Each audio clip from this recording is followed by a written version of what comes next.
नमस्कार विद्यार्थी मित्रों, आज हम धोरण 6 विषय हिंदी की शुरुआत करने जा रहे हैं। कोरोना महामारी के कारण लंबे अंतराल के बाद हमारे शिक्षण कार्य की आधुनिक ढंग से शुरुआत हुई है। तो आज हम धोरण 6 के पहले सत्र की शुरुआत करेंगे। तो यहाँ पर आज हम भारत प्यारा देश हमारा इस काव्य की शुरुआत करेंगे। तो यहाँ पर हम जिस काव्य की शुरुआत करने जा रहे हैं उसका नाम दिया गया है भारत प्यारा देश हमारा। तो यह हमारे काव्य का शीर्षक है। तो शीर्षक किसे कहते हैं? तो मुख्य रूप से देखा जाए तो जिस प्रकार हमारा ये पूरा शरीर है, शरीर के ऊपर एक सिर होता है। यदि सिर नहीं है तो हमारे बाकी का जो शरीर है वो किसी काम का नहीं रहता। तो इसीलिए इस सिर को हमारे शरीर के मुख्य माना गया है। उसी प्रकार हमारा जो भी काव्य है उस काव्य के अंदर मुख्य रूप से उसके बारे में लिखा गया होता है, उसके बारे में बताया गया था।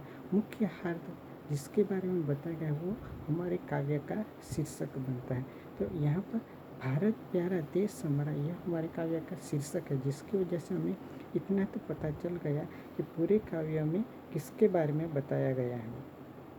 और काव्य शीर्षक का सीधा साधा अर्थ होता है नाम, काव्य का नाम। तो यहाँ पर भारत प्यारा देश हमारा, यह हमारा शीर्षक हुआ। अब हम काव्य की शुरुआत करेंगे। तो यहाँ पर पहली दो पंक्तियों में बताया गया है भारत प्यारा देश हमारा, सबसे प्यारा देश हमारा। तो भारत एक नाम है, प्यारा सबसे अच्छा, देश यानी अनेक राज्यों को मिलकर देश बनता है। तो पहली पंक्ति में बताया गया है भारत प्यारा देश हमारा। तो भारत नाम का जो देश है वो देश किसका है? तो वो देश हमारा है। और वो हमारा देश कैसा है? सबसे अच्छा है, सबसे अच्छा बताया गया हमारे देश को। इसीलिए दूसरी पंक्ति में बताया गया सबसे प्यारा देश हमारा। सबसे शब्द द्वारा विश्व के जितने भी देश हैं उस देश के साथ हमारे भारत देश की तुलना की गई है कि सभी विश्व के सभी देशों में हमारा भारत देश है वो सबसे प्यारा है। यह बात यहाँ पर बताई गई है। फिर आगे अगली पंक्ति में बताया गया है इसने हमको जन्म दिया है, पाल पोस कर बड़ा किया है। तो इसने हमको जन्म दिया, इसने यानी किसने? इसने यानी धरती माता ने। धरती माता ने हमें किस प्रकार जन्म दिया है? तो सीधी सादी रीत से हम देखा जाए तो हमें तो हमारा जन्म हमारे माता पिता के द्वारा प्राप्त हुआ है। तो फिर धरती माता ने हमें जन्म किस प्रकार दिए हैं? तो इसके लिए हमें मूल में जाना पड़ता है। तो मूल में जाकर देखें तो पता चलता है कि जब ब्रह्मा जी ने संसार की रचना की उस समय उन्होंने स्थावर जंगम सभी जीवों को उन्होंने संसार में उतारा।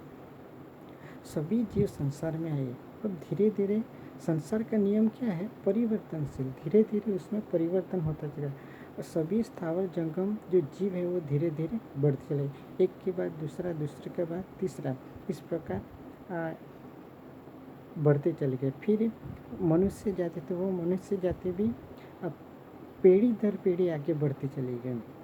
फिर पहले तो सभी जंगलों में निवास करते थे, कोई भी जहाँ तहाँ जंगलों में भटक कर अपना जीवन निर्वाह करते थे। धीरे धीरे 7 खंडों में पूरे विश्व को बांटा गया है। उस 7 खंड के अंदर जो एशिया खंड है, उस एशिया खंड के अंदर भारत भूमि, उस भारत भूमि में हमारे पूर्वजों ने जन्म लिया। हमारे पूर्वजों की वजह से उसकी वंशावली, उसकी पीढ़ी दर पीढ़ी आती चली गई। ऐसे करते करते आज हम इस भारत भूमि के ऊपर हमारा जन्म हुआ और आज हम यहाँ पर खड़े हैं। इसीलिए कहा है कि भारत भूमि पर हमको जन्म दिया, भारत भूमि पर हमने जन्म लिया है, यह बात यहाँ पर सिद्ध हुई है। उसके बाद कहा गया है पाल पोस कर बड़ा किया है। तो किस प्रकार पाल पोस कर बड़ा किया था? जिस प्रकार एक अपनी माँ होती है, वो माँ अपने बच्चे को बचपन से लेकर युवा अवस्था तक किस प्रकार लालन पालन करके उसे बड़ा करती है, अपने बच्चे के सभी तकलीफों को वो दूर करती है। जो भी उसके जीवन की जो कठिनाई होती है वो सभी वो अपने ऊपर ले लेती है और बच्चे को सुख देने के लिए वो प्रयत्नशील रहते हैं। उसी प्रकार धरती माता ने भी यही कार्य हमारे लिए किया है। तो मनुष्य को जीने के लिए 3 चीज़ों की आवश्यकता है। तो वो 3 चीज़ें कौन कौन सी? रोटी, कपड़ा और मकान। अब पहला है रोटी। तो रोटी यानी अनाज। तो अनाज हमें कहाँ से मिलेगा? तो उसके लिए हमें पहले जमी को खेड़ना पड़ता है, उसमें बीज बोना पड़ता है, उनमें से बीज उगता है और उसके बाद उसे काटने के बाद उनमें से हमें अनाज प्राप्त होता है। फिर दूसरी ओर देखें तो जो भी पेड़ हैं, उस पेड़ों के ऊपर जो फल आते हैं वो फल भी हम खाकर अपना जीवन निर्वाह चला सकते हैं। फिर अब पौधे हैं, उन पौधों में से फिर बेलें हैं, उनमें से हमें सब्जियां प्राप्त होती है, वो भी हम अपने खाने के लिए उसका उपयोग कर सकते हैं। फिर उसके बाद दूसरा नंबर पे आता है कपड़े। तो पहले के ज़माने में सभी लोग जंगलों में, वनों में निवास करते थे। उसी समय जो वृक्ष की छाल होती है, उस छाल को और बड़े बड़े जो पर्ण होते हैं, उन पर्णों को अपने शरीर को ढकने के लिए मानवी उसका प्रयोग करते थे। फिर धीरे धीरे मनुष्य में भी परिवर्तन होता चला गया। वो भी खेत को खेड़ने लगे। उन्होंने कपास के बीज खेत में बोए, उसके बाद वो उगा, उनमें से कपास आई, कपास में से रूई निकला, उस रुई को काटने के बाद उनमें से वस्त्र बनाए गए और वो वस्त्र आज हम पहनते हैं। तो इस प्रकार 2 बातें हो गई, रोटी और कपड़ा। तीसरा था मकान। अब पहले के ज़माने में जब मनुष्य मानवी अकेला रहता, उस समय वो जंगलों में जहाँ तहाँ भटक कर अपना जीवन पूरा कर लेते, लेकिन उसके बाद एक दूसरे से मिलजुल पड़ा, एक दूसरे से उनकी मुलाकात है। फिर 1 में से 2 हुए, 2 में से 3 हुए, इस प्रकार वो एक परिवार बना। अब परिवार की रक्षा के लिए, अब उन्हें हिंसक पशुओं से बचाने के लिए, परिवार की सुरक्षा के लिए अब उसे किसी की जगह की ज़रूरत थी। इसलिए उन्होंने जो पेड़ थे उन पेड़ों को काटा, उनकी जो लकड़ी थी उन लकड़ियों में से उन्होंने घर बनाया और फिर उस घर में वो लोग रहने लगे। तो इस प्रकार ये 3 चीज़ें हमारे लिए महत्वपूर्ण। फिर मनुष्य को खाने के लिए, अन्न को पकाने के लिए लकड़ी की जरूरत, वो भी हमें उन पेड़ों में से मिली। इस तरह मनुष्य को जीने के लिए जितनी भी आवश्यकता थी, शुद्ध हवा चाहे तो वो पेड़ों में से मिलती है, फिर पानी चाहे तो वो भी हमें धरती के ऊपर से मिलता है। तो जितनी भी मनुष्य की ज़रूरत है वो सभी इस धरती माता ने हमें दिया है। इसलिए कहा गया है कि पाल पोस कर बड़ा किया। इसीलिए धरती माता ने भी हमारे बच्चे की तरह हमारी जितनी भी ज़रूरत है वो सभी उन्होंने पूर्ण की है। इसीलिए कहा गया कि पाल पोस कर बड़ा किया। फिर अगली 2 पंक्तियों में बताए गए हैं, हंसा हंसा कर गोद लिया है ऐसा प्यारा देश हमारा।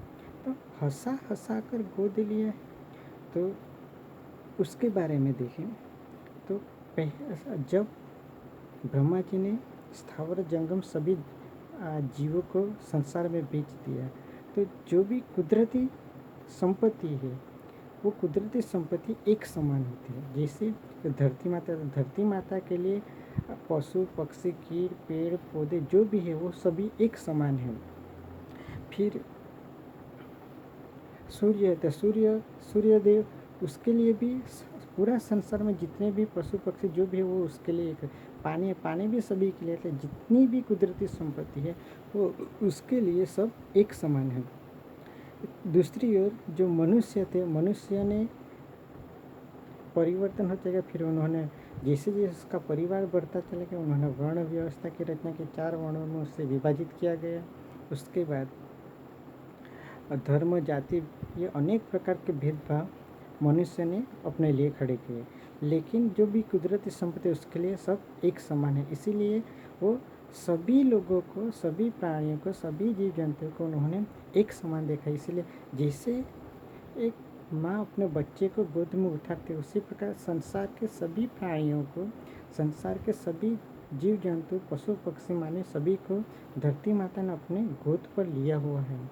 ऐसे सारी गुणवत्ता यहाँ पर बताई, इसलिए कहा कि ऐसा प्यारा देश हमारा।